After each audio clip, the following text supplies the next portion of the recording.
Que história é essa do Genos trair a associação de heróis? Tem muita coisa acontecendo com o mundo dentro de One Punch depois da batalha entre o Saitama e a Tatsumaki. Essa luta trouxe muita consequência e hoje a gente vai entender como isso tá mudando completamente todo esse tabuleiro de xadrez, inclusive agora que esse arco revelou para ainda mais pessoas a verdadeira força do Saitama. Vamos entender tudo isso no vídeo de hoje, não antes de você meter aquele soco zero no botão de se inscrever no canal e de ativar o sininho para sempre saber quando tiver vídeo novo e sempre ficar por dentro das atualizações do mundo de One Punch Man. Bora lá, galera! Um dos personagens que testemunhou a força do Saitama enquanto ele lutava contra a Tatsumaki foi aquele Saitama de óculos e touca. Eu chamo ele assim porque eles são extremamente parecidos, né? Esse cara que queria desafiar o Saitama, mas depois de ver do que o careca era capaz, já desistiu dessa ideia e preferiu virar amigo mesmo, né? E nos capítulos recentes, a gente vê ele indo na casa do Saitama tentar fazer amizade com ele. Se você não pode com seu inimigo, junte-se a ele. Então foi isso que ele decidiu fazer. Já dentro da nova sede da associação, vemos alguns executivos da associação de heróis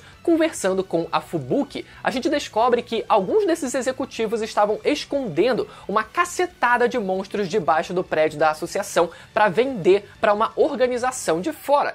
Tudo leva a crer que era realmente a Tsukuyomi, que era um grupo de paranormais criados artificialmente, que foram os responsáveis por prender e realizar aqueles experimentos na Tatsumaki quando ela era criança, e a gente vê isso muitos capítulos atrás. E agora, nesse último arco, eles tentaram sequestrar a Psychos, que tinha sido presa depois do arco passado, e essa confusão toda acabou servindo como o gatilho da luta da Tatsumaki contra o Saitama. A Fubuki então descobre o que os executivos estavam tentando fazer e chantageia eles. Na verdade, faz uma negociaçãozinha ali com eles para que a sua irmã Tatsumaki não seja considerada culpada por ter destruído parte do prédio da associação e de quebra ainda manter segura a identidade do Saitama. Mas isso sobre o Saitama não é discutido entre eles, só sobre a Tatsumaki mesmo, né? Mas ainda serviu para segurar a identidade dele por mais tempo, ou pelo menos por mais pessoas, né? Para que mais pessoas não soubessem de nada. Então a proposta da Fubuki foi ajudar a ocultar a existência daqueles monstros que eles estavam tentando manter escondidos em troca da Tatsumaki não levar a culpa de nada, até porque ela tinha sido extremamente inconsequente destruindo aquelas coisas todas, né? Toda a estrutura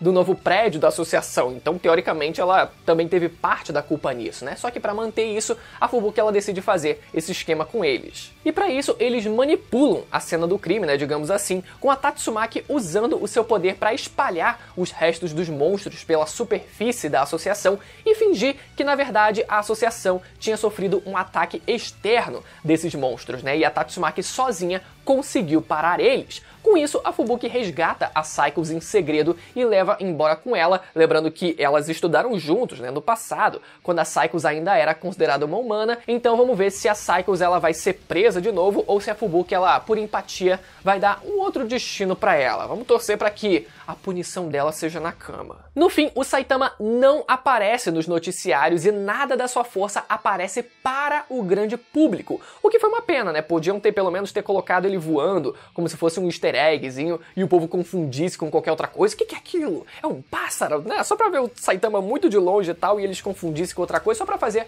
alguma piadinha mesmo, né? Mas ainda foi engraçado o Saitama assistindo o jornal, vendo anunciarem que a Tatsumaki tinha parado todos aqueles monstros, e o Saitama achando que estavam chamando ele de monstro, sendo que ele nem aparece, nem sequer é mencionado nos jornais, né? Depois a gente vê a própria Tatsumaki conversando com outros executivos da associação e eles preocupados com a Psychos que tinha conseguido fugir, lembrando que ela foi pega em segredo pelas irmãs, né, a Tatsumaki e a Fubuki, enquanto elas alteravam a cena do crime. Aí a Tatsumaki dá aquela enrolada, dizendo que vai procurar a Psychos, que isso é responsabilidade dela e que não existe ninguém mais capacitada do que ela para isso, e acaba ficando por isso mesmo, né? Pelo menos o grosso dos executivos não sabe do que aconteceu. Mas se tem uma pessoa que descobre, que consegue descobrir toda a verdade, esse alguém foi o Imperador Criança, que hackeia o sistema da associação e vê que tudo o que foi noticiado tinha sido manipulado. A gente só não sabe o que ele vai fazer com essa informação,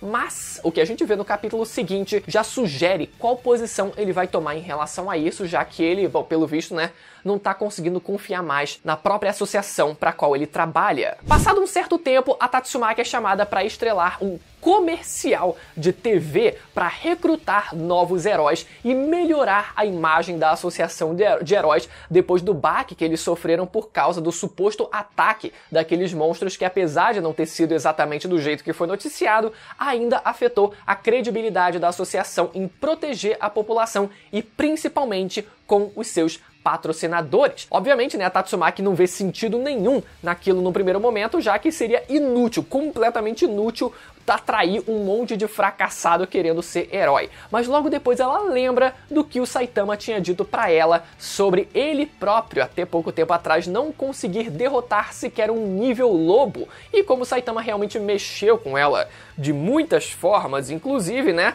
ela acaba aceitando a oferta. E a Tatsumaki, nem um pouco delicada do jeito que ela é, na hora de gravar o comercial, mais assusta do que incentiva o povo a querer virar herói, né? Ela dizendo, né, não dá pra ser herói fazendo corpo mole. É um mundo muito hostil, onde a morte está sempre à espreita. Só que contrariando tudo o que a gente viu durante a gravação, quando o comercial vai pra TV, a gente vê uma Tatsumaki completamente diferente. Ela parece toda fofinha, como se fosse uma idol, sabe? Toda diferente, toda fofinha, algo que a gente até poderia ter pensado, peraí, mas será que teve mais de uma gravação? Não, foi exatamente aquilo que a gente viu sendo gravado, mas é explicado pra gente, depois, óbvio, disso ter deixado a Tatsumaki completamente revoltada, ela ligando e perguntando que porra tinha sido aquela, né? E eles dizem que usaram inteligência artificial pra manipular as gravações que eles tinham feito dela, usaram aquele material como base, manipularam completamente com inteligência artificial e deu uma impressão completamente diferente do que a gente viu na hora da gravação. Ou seja, é um tema atual ali, né? Já que a gente tem discutido tanto sobre inteligência artificial, chat GPT e coisas do tipo, então eles usam até, né, inteligência artificial sendo usada em manipulação de imagem e vídeo, então a gente vê isso sendo aplicado aqui nesse capítulo também. Mas apesar da Tatsumaki ter ficado revoltada, os executivos da associação ficaram bem felizes com o resultado. O problema para eles, no momento, era o Metal Knight, que ficou completamente queimado com ele, já que o sistema de segurança que ele criou não serviu de absolutamente nada contra o Saitama, e os executivos sabem disso. Eles sabem do que o Saitama é capaz agora. Claro que eles também acham que a tecnologia do Metal Knight que era meia boca, mas pelo menos eles sabem que o Saitama não é qualquer um e colocam ele no mesmo patamar da própria Tatsumaki, ambos não podendo ser controlados. Ou seja, bom, os executivos sabem sobre a força do Saitama, aquele outro carinha lá, né, que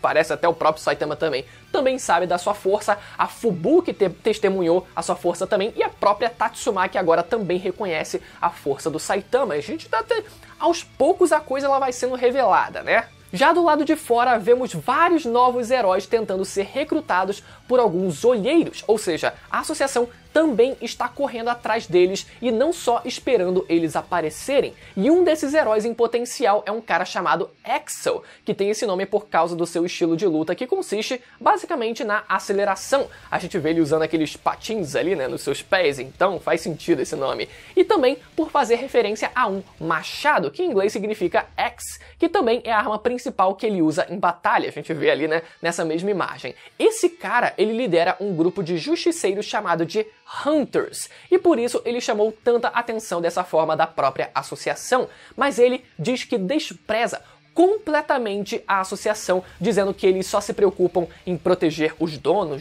do dinheiro e não com a população, o que não deixa de ser uma verdade, né? Proteger a população acaba sendo só parte do negócio e não um objetivo em si. E ele diz também como ele não confia na capacidade da associação de proteger a população, já que boa parte dos membros do seu próprio grupo já tiveram familiares mortos por monstros no passado e no fim ele recusa a oferta, mas não antes de dizer que a associação de heróis está com os dias contados. Outro cara que também tenta ser recrutado é um lutador de sumô chamado Raiden. E pra quem não lembra, no anime de Shumatsu no Valkyrie também tem um lutador de sumô chamado Tamemon Raiden, ambos inspirados numa figura da vida real que foi literalmente o maior lutador de sumô da história vários e vários séculos atrás. E esse cara também recusa a oferta, dizendo que já tem um acordo fechado com uma nova organização de heróis que está para ser anunciada. Por isso, o tal do Axel diz que a associação estava com os dias contados, ele também está alinhado com esse mesmo outro candidato a herói.